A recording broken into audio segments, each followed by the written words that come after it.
Welcome back to SheerLuxe Beauty School. I'm Johnathan Van Ness, and today I'm going to teach you how to properly flat iron your hair. Before we start, these are the things that you're going to need.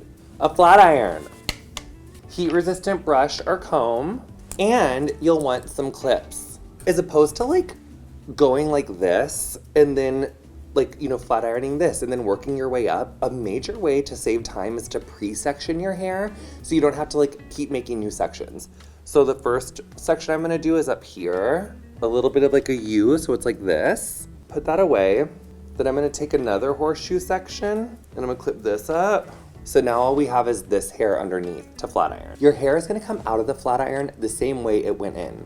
So if you don't use a comb or a brush to straighten the hair as you flat iron it, you're gonna end up doing more passes with the heat to actually get it smooth.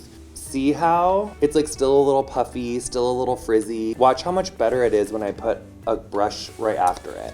So I really want this brush or the comb following the flat iron the whole way, smoothing it as you're straightening it. Now, this is the magic of that pre-sectioning. So now all I have to do is just go like this, and my next section's ready.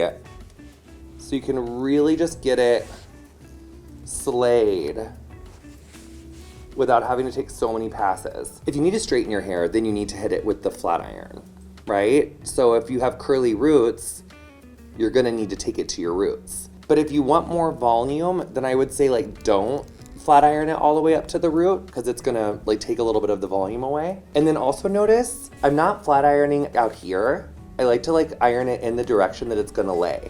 So since my hair is gonna lay down, I'm gonna iron it closer to my body.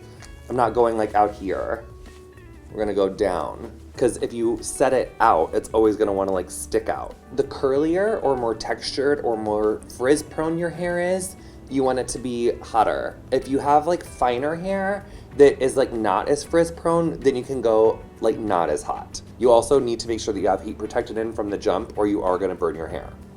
Brush, flat iron. So when I want to do my hairline, I want to go with the direction of the hairline. So since my hairline is this, I want to make it like this. SheerLuxe, I hope you had so much fun learning how to flat iron your hair properly. If you want more tips and tricks, make sure to follow us over at JVN Hair, and we'll see you next time at SheerLuxe.